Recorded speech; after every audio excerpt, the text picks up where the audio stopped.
안녕하세요. 저는 서울 근교에 살고 있는 애청자입니다. 저는 오늘 제가 겪었던 기가 막힌 이야기를 들려드리고자 용기를 내 사연을 쓰게 되었는데요.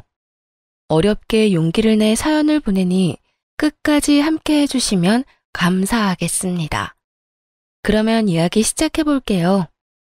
저와 남편은 결혼한 지 8년 차 되는 부부였어요. 저와 남편 사이엔 아이가 없었는데 자연 임신이 되지 않아 병원에 다니게 되었고 병원에 다녀도 임신이 되지 않아 포기를 한 그런 상태였어요. 처음엔 남들 잘만 되는 임신이 되지 않아 좌절도 했고 내가 전생에 무슨 죄를 지어서 이렇게 임신이 안 되나 저 자신을 원망했던 적도 있었어요. 남편도 저도 몸은 건강하다고 하는데 도무지 임신이 되지 않으니 그럴 만도 한 상황이었죠. 그렇게 몇 년을 노력하다 남편이 이렇게 말하더라고요. 여보, 나 너무 힘들다. 이제 포기하자. 포기? 정말 괜찮겠어? 괜찮지 그럼. 난 아기보다 당신이 더 중요해. 난 몸도 몸이지만 당신 보고 있으면 마음이 더 힘들어. 그러니까 이제 그만 포기하자. 병원 같은 거 그만 다녀. 그 주사기도 이제 다 버리고. 알고 있었어요. 저를 위해 남편이 저렇게 말해준다는 것을요. 사실 남자보단 여자가 더 힘든 과정이 분명했고 그런 과정 중에 점점 제가 지쳐가니 그런 저를 위해 남편이 먼저 이야기를 꺼내준 것이었죠. 그런 남편의 뜻을 고맙게 받아들이게 되었고 저흰 그렇게 임신은 포기한 채 살아가게 되었어요. 한동안은 참 많이 힘들었지만 모든 걸 내려놓고 나니 점점 마음도 안정되고 아이 없는 생활도 즐기며 살아가고 있었어요. 물론 시댁에서 말이 나올 때마다 스트레스를 받는 점은 있긴 했죠. 예, 너희는 아직도 소식이 없니? 진짜 이대로 포기할 거야? 그렇지 않아도 식구도 없어서 조용한 집에 울음소리라도 들리면 좋으련만. 너희는 정말 자식 없이 살 작정인 게야? 누구보다 아기 기다리는 건 저희란 걸 어머님도 잘 아시잖아요. 그래서 병원도 오래 다녔는데 그래도 안 되는 걸 어쩌겠어요? 어쩌겠어요? 하고 끝날 문제가 아니지 않니? 이젠 아들도 필요 없으니 딸이라도 하나 낳아줬으면 좋겠단 심정이다. 나만 이러니? 나만 이래? 남들 다 가지는 애가 너희는 왜 그렇게 힘든 거니? 병원에 그렇게 다녔으면 한 번쯤이라도 임신이 될 법도 한데 그것마저도 안 되니 돈은 돈대로 날리고 힘은 힘대로 빠지고. 이게 도대체 뭐 하는 짓이냐고? 어쩔 수 없죠. 노력해도 안 되니 이젠 마음 편히 먹고 기다려보려고요. 너는 속 편해서 좋겠다. 나는 이렇게 애가 타는데 넌 그렇게 속 편해서 좋겠다고. 내려놨다고 한들 저라고 마냥 속이 편할 리가 없는데 시무는 꼭 저런 식으로 답답함을 분출했어요. 전 이 정도는 참을 수 있다고 생각했어요. 시댁엔 시무 혼자 계셨는데 시무 말대로 아이라도 있었으면 가끔 보는 손주 재미라도 있었을 텐데 그 재미도 없으니 저런 말 정도는 할 수 있다고 생각하며 이 정도는 그러려니 하고 넘길 수 있었어요. 하지만 도저히 넘길 수 없는 문제가 생겨나고 말았습니다. 시댁엔 제사가 많은 편이었는데 그 중에서도 단연 시부제사는 중요한 집안 행사였습니다. 시모는 늘 저에게 조상한테 잘하면 그게 다 우리한테로 돌아오는 거야. 그러니까 음식 준비하면서 나쁜 생각하지 말고 귀찮다고 생각하지도 말거라. 좋은 마음으로 정성껏 준비해야 한다니 말이야. 특히 네 시아버지 제사상 준비할 때는 더 정성을 쏟아야 한다.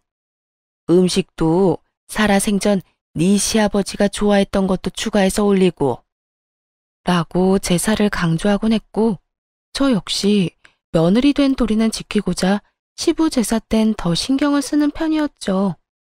시부 제사가 있는 날엔 아침 일찍부터 시댁으로 가 제사 음식을 정성껏 마련하고 시댁에서 시간을 보내곤 했으니까요.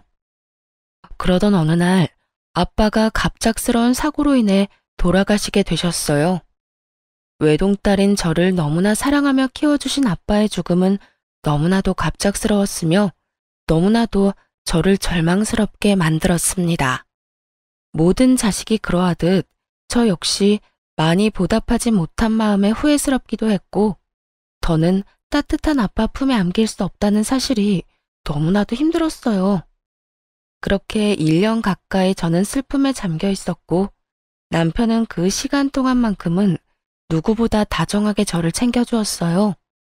남자가 나쁘끄럽게 꽃 같은 거 들고 돌아다니는 거 아니라던 사람이 한아름 꽃을 사와 안기기도 하고 10년이 넘는 세월 동안 장모님께 애교 한번 부려본 적 없는 사람이 친정엄마의 팔짱을 끼고 우리 집에 모셔오기도 했고요. 장모님, 오늘은 저희 집에서 주무시고 가는 겁니다. 아니야, 그냥 밥만 먹고 갈게. 내가 여기서 자면 정서방 불편해서 안 돼. 불편하기는요. 요즘 집사람도 영 힘이 없어서 저도 힘이 없는데 장모님 계시면 집사람이 웃기도 하잖아요. 저한텐 그것만큼 힘나는 일이 또 없는걸요. 그러니까 오늘은 무슨 일이 있어도 주무시고 가셔야 합니다. 제가 특별히 집사람 옆자리도 양보해 드릴게요. 그래? 정서방이 정 그렇다면 오늘은 자고 갈게. 이렇듯 엄마를 모시고 오는 날이면 어떻게 해서든 엄마를 제 옆에서 자게 했고 그런 남편을 보며 저 역시 웃는 날이 생겨나고 있었어요. 돌아온 아빠의 기일날엔 슬프기는 했지만 처음보단 많이 무뎌진 감정으로 제사를 맞이할 수 있었어요. 아빠의 첫 제사이다 보니 제가 모시고 싶었고 남편에게 이런 제 뜻을 말하니 남편도 흔쾌히 알겠다고 하더라고요. 여보, 이제 곧 아빠 기일인 거 알지? 그럼 알지. 얼마 안 남았잖아. 왜? 나 우리 아빠 제사 우리 집에서 지내고 싶어. 첫 제사이기도 하고 내가 차려드려야 마음이 편할 것 같아. 뭘 그런 걸 묻고 그래. 당신이 장인어른 제사 챙기는 건 당연하지. 뭐든 당신이 하고 싶은 대로 마음 가는 대로 다 해. 난 상관하지 말고, 알겠지? 남편은 제 손을 꽉 잡아주며 제가 원하는 건 뭐든 다 하라고 해주더라고요. 앞으로도 우리가 모시자고까지 해주었고요. 그렇게 저와 남편은 한사코 와서 돕겠다는 엄마를 오지 못하게 하고 제사 준비를 시작했어요. 한창 준비하고 있는데 시모에게서 연락이 왔더군요. 요즘 뭐 하고 지내니? 뭐 하고 살길래 연락 한 통이 없어? 죄송해요. 아시다시피 아빠 돌아가시고 제가 정신이 없었어요. 돌아가신 지가 언젠데 언제까지 그러고 있을 거야? 그러고 보니 사돈 돌아가신 게 작년 이맘때 아니니? 네, 오늘이 기일이어서 그렇지 않아도 제사 준비하고 있어요. 전 당연하다 생각했기에 아무렇지 않게 말했는데 시모는 들어선 안 될 말을 들은 사람처럼 화들짝 놀라며 되묻더라고요. 뭐? 뭐를 한다고? 아빠 제사 준비한다고요. 왜 그러세요? 무슨 문제라도 있을까요? 문제가 많지. 네가 왜 그 제사 준비를 해? 너 출가 외인이야. 그런 네가 왜 친정 제사를 지내냐고. 그게 말이 된다고 생각하니? 정작 말 같지도 않은 말을 하는 사람이 누군데 저에게 이딴 말을 하나 싶더라고요. 요즘 같은 세상에 시댁 친정이 어디 있다고 이런 말을 하는지. 거기에다 시댁 제사엔 그렇게 온갖 정성을 쏟으면서 다른 사람도 아닌 친정아빠의 제사를 챙기지도 못하게 하는 시모를 보며 정말 오만정이 떨어진다는 말이 어떤 건지 단번에 알겠더라고요. 전 말도 안 되는 말을 해대는 시모에게 제 감정을 숨기지 않고 표출했어요. 어머님, 저 외동딸이에요. 저 아니면 제사 준비할 사람도 없는데 당연히 제가 해야죠. 제가 시댁 제사는 다 준비하고 지내는데 저희 아빠 제사 하나 못 지내드리는 게 말이 된다고 생각하세요? 시댁은 시댁이고 친정은 친정이야. 네가 우리 집에 시집 온 지가 10년이 훌쩍 넘었는데 그 정도면 넌 이제 친정하고 연을 끊었다고 봐야지. 어찌됐든 난 절대로 싫으니까 당장 다 때려치우거라. 싫은데요. 이건 어머님이 뭐라고 하시든 제 마음대로 할 거니까 이래라 저래라 하지 마세요. 너 기어코 내가 가서 그 상을 다 엎어야 그만할 거야? 시모는 고래고래 고함을 질러댔고 잠자코 옆에서 듣고 있던 남편이 전화기를 가지고 가 한바탕 난리를 부리더라고요. 엄마, 진짜 적당히 좀 해, 적당히. 이 사람이 장인어른 제사상 좀 차리겠다는데 왜 엄마가 하라 말아야? 당연히 이 사람이 해야 하는 일이잖아. 이 사람 아니면 할 사람도 없고. 너 지금 엄마한테 소리쳤니? 어떻게 다른 것도 아니고 네 마누라 편 든다고 엄마한테 소리를 질러? 난 지금 마누라 편 든다고 엄마한테 소리를 지르는 게 아니라 엄마가 잘못된 행동으로 집사람을 괴롭히니까 소리를 지르는 거야. 만약 집사람이 엄마한테 잘못하면 똑같이 할 거고. 그러니까 이런 걸로 트집 잡지 말고 앞으로 그런 말 할 거면 집사람한테 연락도 하지 마세요. 연락도 하지 마? 뭐? 연이라도 끊으란 말이야? 지금 엄마 말이 그렇잖아. 집사람한텐 자식돌이도 하지 말라고 하면서 엄마는 우리한테 자식돌이 하길 바래? 그건 너무 이기적이지 않아? 하여튼 집사람이 장인어른 제사 지내는 거 가지고 이래라 저래라 하지 마. 계속 그러면 우리도 자식돌이 안 해도 된다는 뜻으로 알고 평생 아빠 제사에도 안 갈 거고 엄마가 죽어도 제사상 안 차려드릴 거야. 시모는 화가 많이 난 듯 일방적으로 전화를 끊어버렸고 남편은 전화기를 들고 연신 한숨을 쉬더라고요. 이런 상황이 곤란하기도 피곤하기도 하다는 듯이요. 다시 이런 일로 당신 괴롭히면 참지 말고 할 말 다 해. 내가 다 막아주려고 노력하겠지만 언제 어디서 어떤 말을 듣게 될지 아무도 모르는 일이잖아. 당신도 마냥 참지 말고 할 말은 다 해야 당신이 상처를 덜 받아. 알겠지? 알겠어. 내가 다 막아준다는 말보다 더 든든했고 남편에게 참 고마웠습니다. 그렇게 제사는 무사히 지내게 되었고 엄마는 남편의 손을 붙잡고 덕분에 잘 치를 수 있었다며 고마운 마음을 전했어요. 남편은 그런 엄마의 이부자리까지 펴주며 이런 날은 혼자 주무시면 안 된다고 눕혀드리기까지 했고요. 이런 남편으로 인해 시모에 대한 섭섭함은 사라지고 없었는데 소식을 전해들은 시누이까지 저에게 연락이 와 저를 위로해 주더라고요. 언니, 이야기 들었어요. 많이 서운하고 속상했죠? 언니가 우리 집 제사 지내준 것만 해도 몇 번인데. 처음엔 속상하기도 하고 섭섭하기도 했었는데 오빠가 잘 달래줘서 괜찮아졌어요. 어머님도 앞으로 제사 문제로 아무 말 안 하기로 했고요. 듣는 내가 다 속상하던데 우리 언니는 마음도 좋아. 오빠가 달래준다고 금방 풀리는 거 보면. 어쨌든 나도 엄마한테 한 소리 했으니까 혹시나 마음에 남은 앙금 있으면 풀어요. 괜히 마음에 담아두면 언니만 힘들잖아요. 그냥 다 잊어버려요. 알겠죠? 알겠어요, 아가씨. 걱정해줘서 고마워요. 시누이까지 나서 시모에게 한 소리 했다고 하니 고맙기도 하고 시모가 불쌍하단 생각마저 들 지경이었어요. 그러면서 제 앙금은 시누이가 말했듯 씻은 듯이 날아가기도 했고요. 그렇게 전 다시 활기를 되찾았고 시댁에서도 좋은 소식이 들려오더라고요. 성격도 좋고 평소 저랑 좋게 지내던 시누이의 결혼 소식이었어요.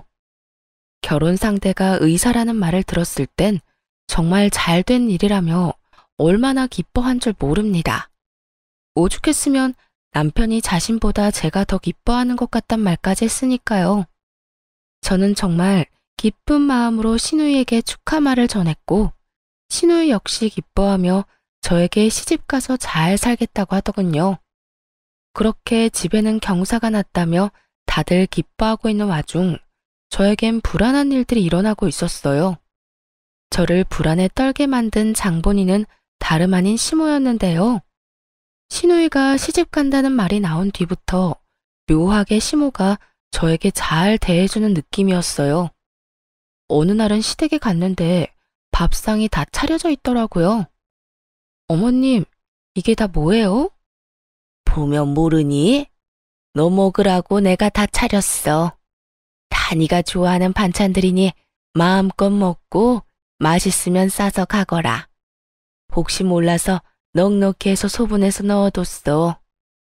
감사해요. 다 맛있겠어요. 얼른 먹고 설거지는 제가 할 테니 두세요. 아니야, 됐어. 음식 만든 사람이 뒷정리까지 다 해야지. 너는 그런 거 신경 쓰지 말고 맛있게 먹기나 해. 아니에요. 설거지는 하게 해주세요. 제가 마음이 불편해서 그래요. 저는 끝까지 설거지만은 제가 한다고 했지만 시모는 한사코 저를 말리며 직접 설거지를 해버리더라고요. 이런 모습만 해도 불안감이 밀려오는데 시모의 입에선 도저히 상상할 수도 없는 말이 나왔습니다. 그날은 시댁 제사를 얼마 앞두지 않은 어느 날이었어요. 집에서 쉬고 있는데 시모에게서 전화가 오더라고요. 아가, 바쁘니? 아니요, 어머님. 왜요? 무슨 일 있으세요? 저 지금 갈까요? 아, 아니다. 그런 게 아니라 다름이 아니라 이번에 오는 증조부님 제사 말이다. 아, 네. 알고 있어요. 그렇지 않아도 그 전날부터 시간 비워뒀어요. 아니, 그런 뜻이 아니라 혹시 바쁘면 안 와도 된다는 말 하려고 전화했어. 아니, 앞으로 제사 지내는 거 신경 안 써도 돼. 앞으로는 나 혼자 해도 될 것 같구나. 어머님, 갑자기 왜 그러세요? 제사를 그렇게 중요하게 여기시면서. 생각해보니까 요즘에 우리 집처럼 제사 많이 지내는 집도 없고 너도 8년이나 했으면 할 만큼 했다 싶어서 말이야. 이제 나도 나이도 있고 줄일 수 있는 건 다 줄이고 간소하게 혼자 지내려고 해. 그러니까 너는 앞으로 안 와도 된다. 네? 어머님, 진짜 무슨 일 있으신 거 아니죠? 아니라니까 얘가 왜 이래? 이상하잖아요. 지난 8년 동안 단 한 번도 이런 적이 없었는데 그런 이유로 갑자기 아예 제사도 오지 말라고 하는데 제가 걱정되지 않겠어요? 혹시 저한테 뭐 바라는 거 있으세요? 아니면 제가 뭐 잘못했어요? 그런 거 없다니까. 하여튼 이번 제사부터 안 와도 되니 그런 줄 알고 푹 쉬거라. 그렇게 중시하며 8년 내내 비가 오나 눈이 오나 제사 하나만큼은 챙기던 시모가 이런 말까지 하니 불길할 수밖에 없었죠. 도대체 무슨 일인가 하고 생각을 해봤더니 이유는 하나뿐이더라고요. 시누이의 결혼. 시기상으로도 상황상으로도 그 원인은 시누이 결혼밖에 없었고 전 남편을 붙잡고 추궁 아닌 추궁을 하게 되었습니다. 여보, 솔직하게 말해봐. 어머님, 나한테 뭐 바라는 거 있으시지? 어? 우리 엄마가? 갑자기 왜? 글쎄 이상하잖아. 8년 내내 나한테 밥상 받아먹던 분이 요즘 따라 집에 불러서 가보면 밥상이 떡하니 차려져 있기도 하고 요즘엔 나한테 설거지도 안 시키셔. 그것뿐인 줄 알아? 그렇게 제사 노래를 부르던 어머님이 그제는 갑자기 연락이 와서 제사를 오지 말라고 하더라니까. 당신 같으면 이상하지 않겠어? 난 지금 이 상황이 굉장히 이상하거든. 그러니까 솔직하게 말해봐. 아가씨 결혼 때문에 나한테 뭐 바라는 거 있으시지? 왜? 가전이나 가구 사달래? 냉장고? 아니면 세탁기? 아니면 침대? 뭔데? 말해봐. 아니야. 바라긴 뭘 바래. 그런 거 아니니까 신경 쓰지 마. 그냥 이제서야 당신한테 그렇게 해주고 싶으셨겠지. 남편은 한사코 아니라며 손사래를 쳤지만 저는 아닌 게 아니란 걸 알 수 있었어요.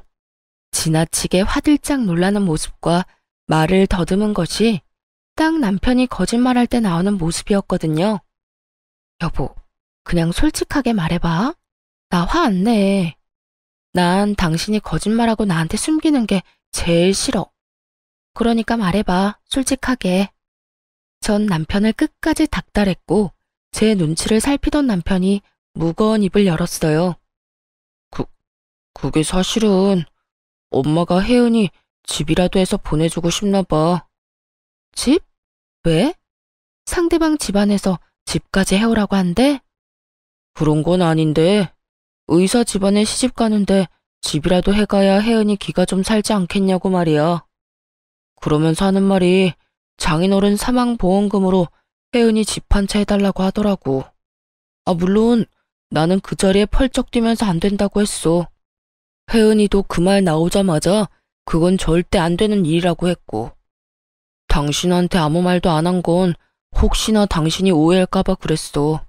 우리는 진짜 그럴 생각도 없는데 혹시나 당신이 우리도 그런 생각으로 당신을 대한다고 생각할까봐. 다른 사람도 아닌 시누이가 결혼을 하니 저도 세탁기, 냉장고쯤은 해줄 수 있다고 생각했는데 시모는 제 예상을 훨씬 뛰어넘어 집을 바라고 있더라고요. 그것도 돌아가신 지 얼마 되시지도 않은 아빠의 보험금으로 말이죠. 정말 그 순간 기가 막혀 말이 나오지 않더라고요. 그런 제 눈치를 남편은 또 살피고 있었고요. 여보, 당신은 정말 어머님 생각이랑 다른 거 맞지? 날 몰라? 난 진짜 아니야. 난 엄마가 그 말 꺼내자마자 절대 안 되는 일이라고 했어. 그 돈이 어떤 돈인데 그 돈을 쓸 수가 있겠어? 혹시나 쓸 일이 생긴다면 그건 오로지 장모님을 위해 써야 하는 돈이잖아. 두 번 다시 그런 이야기 꺼내지도 말라고 못 박았어. 혜은이도 그 돈으로 시집가야 한다면 차라리 안 가는 게 낫다고까지 했고 말이야. 이렇게 말한 남편은 저에게 전혀 신경 쓸 필요 없다고 하더군요. 이럴까봐 이야기하지 않은 거라고 하면서요. 이야기를 들어보니 신우이 역시 친정아빠 보험금을 노리는 것 같지 않았고 오로지 시모 혼자 헛된 꿈에 빠져 난리를 부리는 듯 했어요. 전 남편의 말대로 신우이의 결혼엔 신경 쓰지 않고 지냈고 그렇게 제가 아무런 연락도 없으니 답답한 시모가 직접 이야기를 꺼내고자 연락이 왔더라고요. 이때쯤이면 제 귀에도 많은 이야기가 들어갔을 텐데 제가 아무런 연락도 하지 않고 어떤 말도 없으니 답답한 마음에 먼저 한 연락이었죠. 아가, 잘 지내니? 요즘 왜 연락이 없어? 혹시 어디 아프니? 아프긴요, 괜찮아요. 요즘 이런저런 일로 정신이 좀 없어서 연락도 못 드렸네요. 어머님은 잘 지내시죠?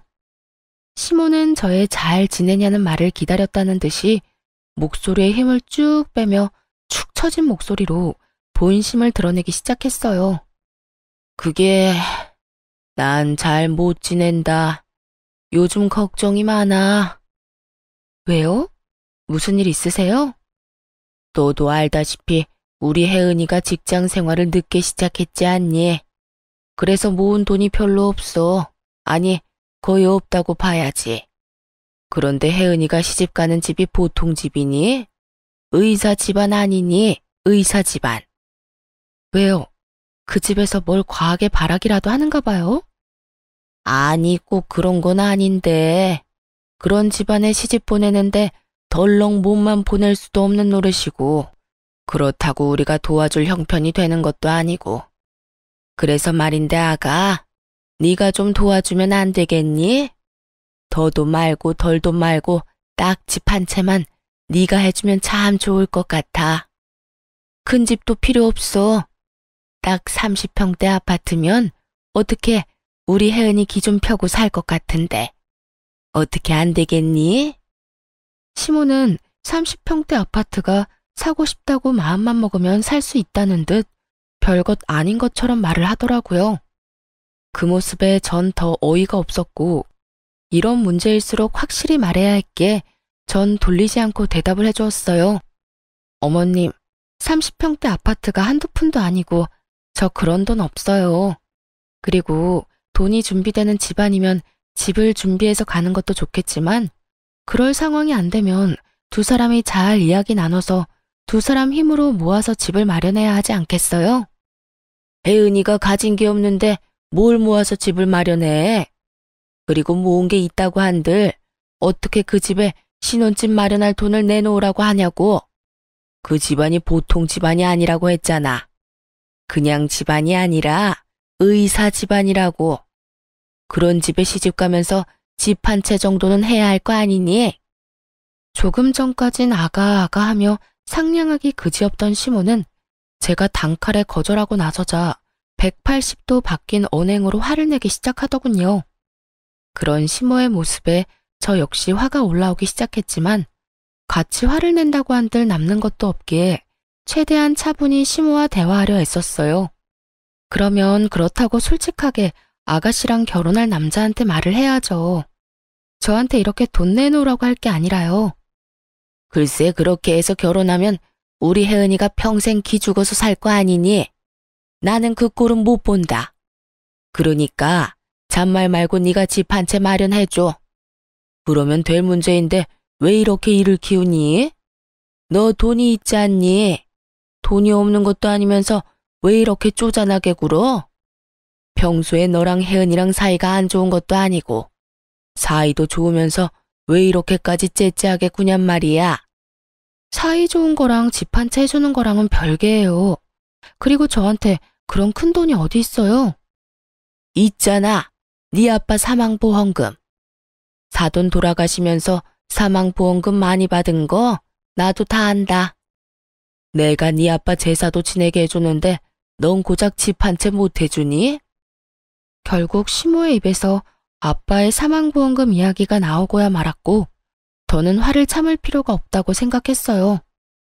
다른 것도 아닌 아빠의 목숨값을 자격도 없는 시모가 저리도 당당하게 요구하는 모습을 보며 참을 필요성이 사라졌기 때문이었죠. 저한테 사망보험금이라도 맡겨두셨어요? 그런 것도 아니면서 어쩌면 이렇게 당당하게 요구하세요? 그 돈 다른 것도 아니고 저희 아빠 목숨값이에요. 그 목숨값으로 아가씨 아파트나 사주라고요? 제가 왜 그래야 하는데요? 저는 그러고 싶지 않아요. 저 아가씨 좋아하는 거 맞는데 그래도 아닌 건 아니죠. 저는 절대로 해드릴 생각 없으니까 더는 이런 일로 연락하지 마세요. 너 진짜 이렇게 매정하게 굴 거야? 너 때문에 우리 혜은이 의사 집안에 시집 못 가게 되면 네가 책임질 거야? 집 못해 간다고 못 갈 시집 같으면 가지 말라고 하세요. 그리고 그렇게 해서 시집 못 가게 되면 그건 제 책임이 아니라 집 한 채 바라는 집에 시집 간다고 욕심부린 아가씨 책임이죠. 그러니까 어머님, 애먼데 책임 전가하지 말고 이럴 시간에 아가씨한테 예비 신랑이랑 이야기나 잘 나눠보라고 하세요. 너 지금 시어미 가르치니? 어디서 버르장머리 없게 시어미한테 이래라 저래라 해야? 넌 친정에서 그렇게 배웠니? 그깟 돈으로 유세 부리면서 시어미한테 이따위로 굴라고 네 엄마가 가르쳤어? 그럴 리가 있겠어요? 친정에선 이런 것까진 가르치진 않죠. 아니, 가르칠 필요가 없죠. 이런 듣도 보도 못한 요구를 할 거라고 어느 친정엄마가 생각이나 하겠어요? 뭐야? 어머님, 저희 엄마가 이런 사실 알면 저 당장 이혼하라고 할 거예요. 이 경우 없는 상황을 참고 살라고 할 엄마가 어디 있겠어요? 그러니까 저한테 더는 이런 이상한 요구하지 마세요. 전 집을 마련할 돈도 생각도 전혀 없으니까요. 그러면 저 끊을게요. 그렇게 전화를 끊고 나서도 흥분이 가라앉지 않더라고요. 어떻게 감히 아빠 사망보험금을 욕심낼 수 있는 것인지 이해도 되지 않았고요. 그렇게 한참을 씩씩거리고 있으니 어느새 퇴근을 한 남편이 집으로 들어오더라고요. 뭐야? 당신 무슨 일 있어? 화난 표정인데. 어머님, 결국 나한테까지 전화해서 아빠 사망보험금으로 아가씨 30평대 아파트 사주라고 하더라. 당신한테 이야기 듣고 어느 정도 각오하고 있었는데도 막상 직접 들으니까 너무 화가 나서 화시키고 있었어. 뭐? 그게 정말이야? 내가 그렇게 이야기했는데. 아, 진짜 어머님 왜 그러셔? 애도 아니고 무작정 우기는데 내가 진짜 열불나서. 거기에다 내가 계속 안 된다고 하니까 친정까지 들먹이더라? 제사 가지고 서운하게 하더니 이제 돈이야? 왜 그러신데 진짜. 일단 내가 미안해. 엄마가 당신한테까지 전화해서 그럴 줄은 몰랐어. 있어봐. 내가 당신 듣는 데서 확실하게 못 박을게. 남편은 노발대발 화를 내며 바로 시모에게 전화를 걸어 한바탕 쏟아내기 시작했어요. 엄마, 진짜 왜 그래요? 내가 그러지 말랬잖아. 그 돈 엄마가 맡겨놓은 돈 아니라고 했지. 어떻게 엄마가 사돈 사망보험금을 아무렇지도 않게 내놓으라고 할 수가 있어? 그러면 어떻게 하니? 네 동생 파혼이라도 하길 바라는 거야? 엄마한테 이렇게 화낼 게 아니라 이럴 시간에 네 마누라 설득이나 시켜. 이러다 진짜 네 동생 파혼이라도 하는 날엔 이 엄만 화병 나서 못 사니까. 엄마가 화병 나기 전에 내가 화병 나게 생겼다고. 한 번만 더 이런 이야기 꺼냈다간 아무리 엄마라도 나 가만 안 있어. 당장 연이라도 끊어버릴 거라고. 그러니까 그런 줄 아시고 다신 그런 이야기 꺼내지 마세요. 너 이 녀석아. 아무리 그렇다고 한들 어떻게 이 엄마한테 연을 끊자고 해? 내가 오죽했으면 이러겠어? 지나가는 사람 붙잡고 물어봐. 열이면 열, 백이면 백. 다 엄마가 이상하다고. 엄마가 잘못했다고 할 테니까. 하여튼 난 내 뜻 확실하게 전했으니 이젠 엄마가 결정해. 계속 말도 안 되는 요구해서 아들 며느리랑 연 끊고 살아갈지 아니면 우리 보살핌 받으면서 살아갈지. 시모에게 한바탕 쏟아낸 남편은 그래도 화가 풀리지 않는지 이번엔 신우이에게 전화를 걸어 시모가 한 짓을 알려주며 한바탕 쏟아냈어요. 혜은아, 오늘 엄마가 네 언니한테 전화해서 너한테 아파트 한 채 사주라고 했다더라. 너 알고 있었어? 아, 뭐? 그게 정말이야? 아, 진짜 엄마 왜 그래? 그 이야긴 그때 끝난 이야기잖아. 그러니까 넌 진짜 그 아파트를 그렇게까지 해서 마련하고 싶어? 그런 거 아니잖아. 넌 그런 생각조차 없는 거잖아. 내가 미쳤어? 다른 돈도 아니고 언니 아빠 사망보험금으로 내가 무슨 자격이 있다고 그 돈을 욕심내? 엄마 진짜 나만 곤란해지게 왜 그래? 너라도 그렇게 생각하니 그나마 다행이네. 일단 나는 절대 안 된다고 했는데 분위기 보니까 엄마 포기 안 할 것 같아. 그러니까 네가 전화 한 통해. 당사자인 네가 전화해서 그건 절대 말도 안 되는 일이라고 똑바로 말해주란 말이야. 알겠어? 응, 알겠어. 내가 말할게. 그렇게 전화를 끊어버린 후 남편과 저는 다신 이런 불미스러운 이야기는 나올 일이 없다고 생각했어요. 신우이가 나섰을 테니 더는 시모가 집집거리지는 않을 거라고 말이죠. 하지만 이 모든 건 저희의 착각이었습니다. 저희와 같은 생각을 가지고 있다고 믿어 의심치 않던 신우이는 다른 모습을 숨기고 있었더군요.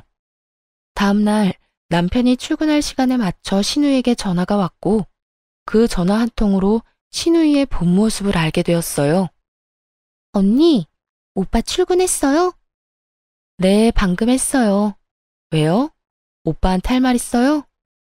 신우이는 남편이 출근했다는 말을 듣자마자 목소리가 싹 바뀌더니 저에게 따져묻기 시작하더군요. 아니요. 그냥 오빠 있나 없나 확인한 거예요. 언니한테만 하고 싶은 말이 있어서요. 아, 그래요? 무슨 말인데요? 오빠 없으니까 편하게 이야기해요. 언니, 진짜 나 섭섭한 거 알아요?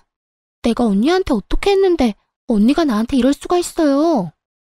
아가씨, 다짜고짜 이러지 말고 상황을 똑바로 설명을 해줘야죠. 앞뒤 말 다 자르고 섭섭하다고 하면 내가 무슨 말을 해요? 갑자기 짜증을 내며 섭섭하다고 하는 신우의 말에 답답함을 느낀 저는 언성을 높였고 그런 저에게 신우이는 본심을 드러내며 시모와 한치 다를 바 없는 아주 어이없는 개소리를 뱉어내기 시작했어요. 지금 몰라서 물어요? 언니가 내 신혼집 못 해준다고 그랬다면서요. 돈이 없는 것도 아니고 돈 있는 사람이 너무한 거 아니에요? 보험금도 많이 받았다고 들었는데 아파트 사주고도 남을 거 아니에요. 이게 아가씨 본심이었어요? 절대 아니라고 그렇게 발뺌하더니 결국 아가씨도 어머님이랑 같은 생각이었네요. 네, 맞아요. 내가 다 엄마 시킨 거예요. 나 아니면 엄마가 어떻게 사망보험금으로 그 큰 금액을 받았단 걸 알겠어요? 나니까 이리저리 알아보다 알아낸 거지. 하여튼 그게 중요한 게 아니라 아파트 좀 해줘요. 그냥 투자한다고 생각하고 해주면 되잖아요. 들어보니 시모가 그렇게 막무가내로 군 건 다 신우이 때문이었더군요. 신우이는 뒤에서 시모를 부추기며 저를 압박하고 있었고 본인은 시모의 뒤에 숨어 착한 척하고 있었던 것이었죠. 거기에다 남편이 알면 난리가 날 것이 분명하니 교묘하게 시모를 이용해 저에게 돈을 뜯어낼 계획이었던 것이죠. 그런데 끝까지 제가 버티며 싫다고 하자 더는 시모만 믿고 있을 수는 없다 싶었는지 남편이 없는 시간에 저를 압박하려고 전화를 걸었던 것입니다. 신우이는 시모보다 더 난리를 부리며 돈을 내놓으라고 우겨대고 있었고 전 밀려오는 배신감과 분노에 핏대를 세우며 말했죠. 그건 절대로 안 되니까 정신 좀 차려요. 아가씨가 어제 오빠한테 그랬죠? 그 돈이 어떤 돈인데 아가씨가 그 돈을 욕심낼 수 있겠냐고요. 그 말 그대로 돌려줄게요. 그 돈 내 돈 아니고 우리 친정엄마 돈이에요. 그런 엄마 돈을 내가 어떻게 욕심낼 수 있겠어요? 친정 돈이 언니 돈이고 그런 거 아니겠어요? 아니, 말이야 바른 말이라고. 친정엄마 돌아가시고 나면 그 돈 다 언니 돈 될 건데 미리 받아와서 좋은 일 좀 하면 되는 거잖아요. 신우이는 결국 하면 안 되는 말까지 짓거리고 있었고 결국 전 신우이에 대한 모든 대우를 내려놓게 되었습니다. 야, 지금 말 다 했어? 친정엄마 돌아가시면 다 내 돈이 된다고? 어떻게 그딴 말을 아무렇지 않게 할 수가 있어. 아무리 돈에 눈이 멀고 의사 남편에 환장했다고 해도 그런 말까지 하는 건 아니지. 왜요? 내가 틀린 말 했어요? 맞잖아요. 언젠간 죽는 게 사람인데 그 돈 쥐고 있어봤자 뭐해요? 필요한 사람 있으면 돕고 하는 거지. 야, 너나 필요하지 난 안 필요해. 내가 안 필요하면 쓸 필요도 없는 돈이고. 그리고 너 우리 친정에 돈 맡겨놨어? 뭐가 이렇게 당당해? 넌 양심도 없어? 양심이요? 가족끼리 무슨 양심 이야기까지 나와요. 이럴 때 돕고 사는 게 가족 아닌가요? 그런 게 가족이면 난 이제 너랑 가족 안 할게. 그간에 정이 있어서 웬만하면 좋은 말로 끝내려고 했더니 도저히 안 되겠네. 다신 나한테 연락도 하지 말고 나한테 뭘 바라지도 마. 가족이라고 생각하지도 말고. 아니 언니, 그렇게 화만 내지 말고 잘 생각해보라고요. 내가 잘 되면 다 좋은 일 아니에요? 그러니까 화만 내고 있을 시간에 친정에 가서 돈 좀 받아오라고요. 아 진짜, 언니 그렇게 안 받는데 진짜 말이 안 통하네? 너야말로 말이 안 통하네. 한국말 모르니? 영어로 해줘? 나 너랑 가족 안 한다고. 그러니까 끊어. 전화를 끊은 후 곧바로 남편에게 전화를 걸어 모든 사실을 알리며 시댁 식구들과 연을 끊고 살겠다고 통보했어요. 제 말을 들은 남편 역시 득달같이 화를 내주며 자신 역시 연을 끊겠다고 했고요. 사실 남편까지 연을 끊겠다고 한 건 놀랍긴 했지만 자신의 가족이 그런 깡패 같은 짓을 하는 이 상황이 참 납득하기 어렵고 가족으로 두기도 싫다고 강하게 말하더군요. 무엇보다 신우이에 대한 배신감이 크다고도 했고요. 그럴만도 했죠. 앞에선 전혀 그렇지 않은 척 자신은 아무것도 모르는 척을 그렇게 했는데 실상은 이 모든 사건을 주동하고 있었으니 저뿐만 아니라 남편의 실망감이 클 수밖에 없었습니다. 그렇게 저희는 연을 끊자고는 했지만 그리 쉽게 단번에 끊어지지는 않더라고요. 저희가 연락을 끊고 찾아가지 않고 지냈지만 시모가 집으로 찾아와 버렸으니까요. 다짜고짜 집으로 찾아온 시모는 화가 잔뜩 난 상태였는데 화가 난 이유를 친절하게도 설명해주기 시작하더군요. 이제 속이 편하니? 이제 속이 편하냐고? 말을 제발 좀 알아들을 수 있게 하세요. 어머님이나 아가씨나 앞뒤 말 잘라먹는 건 어쩌면 그렇게 똑같은지 소름이 다 돋을 지경이네요. 너 때문에 네가 집 안 해줘서 내 딸이 파혼당했단 말이야. 어떻게 책임질 거야? 어떻게 책임질 거냐고. 제가 왜 책임을 져요? 파혼당할 만하니까 파혼당했겠죠. 네가 지금 그게 할 말이야? 무릎 꿇고 빌어도 봐줄까 말까 한데 감히 그따위로 말을 해? 제가 왜 무릎 꿇고 빌어야 해요? 제가 뭘 잘못했는데요? 어머님이랑 연락 끊고 사는 그날 동안 제가 진짜 많이 생각해봤는데 아무리 생각해도 제가 잘못한 건 하나도 없더라고요. 그래서 전 무릎을 꿇을 생각도 없고 어머님이랑 왕래하면서 지낼 생각도 없어요. 그러니까 제발 이 집에서 나가주세요. 뭐라고? 나보고 지금 이 집에서 꺼지란 말이냐? 그까지 돈 좀 있다고 지금 나를 무시하는 게야? 그까지 사망보험금 이젠 나도 싫다. 그 돈 없이 내가 어떻게 해서든 이 결혼시키고야 말 테니까 그때 가서 후회나 하지 마. 네, 후회는 절대 안 할 테니 알아서 다 해보세요. 그리고 제발 이런 일로 찾아오지 마시고요.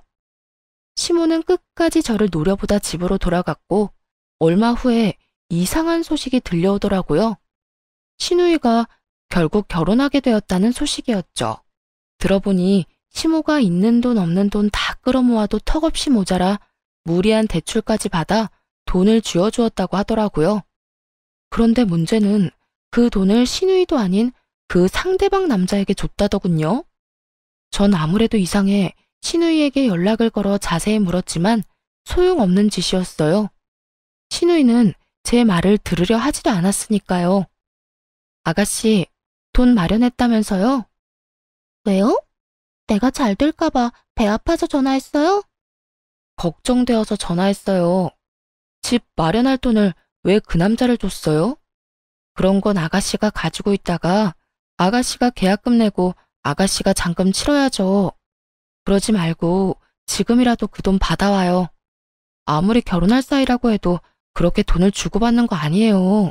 아직 결혼한 사이도 아니잖아요. 진짜 별 참견을 다 하네. 이보세요, 언니. 이제 와서 친한 척 좋은 사람인 척 하면서 다시 들러붙고 싶은가 본데 이미 늦었다고요. 돈은 엄마가 다 마련해줬고 우리 똑똑한 예비신랑이 알아서 다 한다고 했으니까 언니는 괜한 걱정하는 척 하지 말고 연락하지 마세요. 5천만 원짜리 약혼 반지도 해준 사람이라고요. 결혼 반지는 따로 해준다고 했고요. 그러니까 떠난 버스에 손 흔들지 말고 언니랑 오빠는 행복하게 사세요. 살면서 힘든 일 있어도 절대 연락하지 말고요. 나 아가씨한테 뭐 바라는 것도 없고 진짜 걱정되어서 하는 말이니까 돈은 꼭 돌려받아요. 꼭 돌려받으라고요. 내가 알아서 한다니까. 나 바쁘니까 끊어요. 이렇듯 신우이는 제 말을 들으려 하지도 않고 있었고 저는 설마 하는 마음으로 그냥 내버려두기로 했어요. 저는 할 만큼 했고 저렇게 믿어 의심치 않는데 더 나서는 것도 아니라 생각했으니까요. 거기에다 이렇게 하나둘 신경 쓰다간 정말 연을 끊을 수 없을 거라 생각하기도 했고요. 그 뒤로 저는 2번 다시 그쪽으로 신경 쓰지 않고 살았고 남편 역시 마찬가지였어요. 그렇게 한 달쯤 지났을까요? 다시 시댁에서 소식이 들려오더라고요. 그건 바로 신우이의 소식이었는데 결국 결혼이 파토 났다는 소식이었어요. 알고 보니 신우이의 예비신랑은 의사를 사칭하는 사기꾼이었다고 하더군요. 앞서 말했듯이 시모는 사기꾼인 남자를 어떻게 해서든 붙잡아 보려 있는 돈 없는 돈 대출까지 끌어다 돈을 갖다 주었고 사기꾼은 그 돈을 가지고 한동안은 신우이와 결혼 준비를 하는 척하다 하루아침에 사라져버렸다고 하더군요. 신우이가 그렇게 자랑하던 반지 역시 큐빅 반지였고 그 모든 것이 사기였던 것이었죠. 시모는 대출이자를 감당하지 못해 집을 팔았고 신우이도 반쯤 정신이 나가버려 시모가 새로 얻은 단칸방에서 술에 미쳐 살고 있다고 하더군요. 이 모든 소식을 작은 아버님께 들은 남편이 씁쓸한 표정을 지으며 이렇게 말하더군요. 어쩌겠어. 다 자기 무덤 자기가 판 거지. 그러게 그 돈을 왜 사기꾼한테 다 줘버려? 당신이 그렇게까지 말렸으면 그때라도 생각이란 걸 해봤어야지. 내가 그때 좀 더 적극적으로 말렸어야 했었나 봐. 아니, 신고라도 할 걸. 아니다. 사람이라도 붙여볼 걸 그랬어. 됐어. 자책하지 마. 당신은 할 만큼 했어. 그러니까 그런 생각으로 당신 괴롭히지 마. 그래도 어쩔 수 없이 마음이 안 좋네. 나도 속은 쓰리지만 어쩌겠어. 너무 애지중지 키워서 세상 무서운 줄 몰랐는데 이참에 배우는 게 있겠지. 혜은이도 다 큰 성인이고 어른인데 어른답게 잘 이겨낼 거라 생각해. 그러니까 당신도 마음 쓰지 마. 남편이 이렇게 말을 해줘도 한동안은 마음이 편치만은 않았어요. 하지만 저는 최선을 다해 말렸고 그런 저를 무시했던 건 신우이였으니 저는 남편의 말대로 할 만큼 했다고 생각하기로 했습니다. 그 뒤로 거짓골을 한 시모가 집으로 한번 찾아왔는데요. 쫄딱 망한 자신을 구제해달라며 이 집에서 살고 싶다, 뭐 이런 부탁을 하려고 왔더라고요. 그런데 남편이 곧바로 집을 내놓고 저흰 다른 동네로 이사를 갔어요. 시모가 먼저 우리를 찾을 경우의 수를 다 끊어버린 거죠. 한번 한다고 하면 하는 남편이기에 남편은 확실히 저와 시모의 연을 끊어주었고 덕분에 전 좀 더 편한 마음으로 살고 있어요.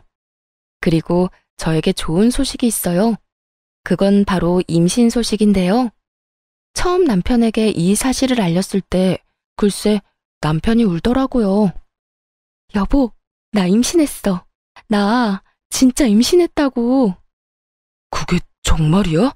진짜야? 이거 꿈 아니지? 그래, 정말 임신이야. 며칠 전에 테스트기 했는데 2줄이길래 오늘 병원 다녀왔더니 임신 맞대. 5주차 들어섰대. 진짜 꿈 아니야? 진짜 임신이야? 여보, 고마워. 여보 진짜 고생했다.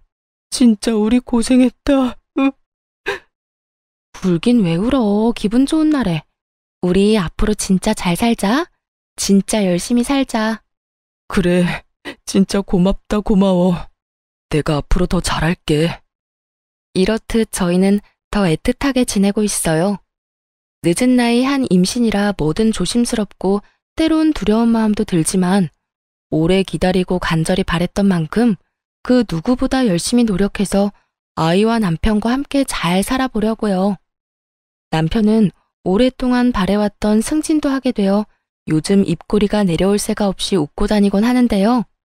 그야말로 겹경사가 생겨 요즘 저희 집엔 행복이 가득 차 있는 상태예요. 이런 행복함을 느낄 때마다 어쩔 수 없이 시모와 시누이가 생각나곤 하는데요. 다시 왕래하고 싶다거나 연락하고 싶어서 생각나는 건 아니고 남편이 걱정되어서 생각이 나는 것 같아요.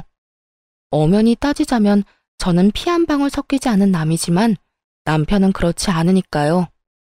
그래서 전 가끔 남편에게 시댁 식구들과 왕래하고 지내고 싶다면 알아서 하라는 말을 하곤 했는데요. 남편은 그때마다 이렇게 말하더라고요. 싫어. 나도 당신만큼 우리 식구들한테 정 떨어졌고 실망도 많이 했어. 그만큼 배신감도 크고 말이야. 혹시나 살면서 이 감정도 무뎌지고 다시 보고 싶어지는 날이 오면 그땐 당신한테 말할게. 우리 가족들 얼굴만 보고 와도 되겠냐고 말이야. 그러니 그때 알겠다고만 해줘. 난 그거면 돼. 그래서 저도 이런 남편의 뜻에 따라주려고 합니다. 이제 떠나간 시댁을 걱정하지 말고 저희의 품에 찾아올 새로운 가족의 행복을 위해 살아가 보려고요.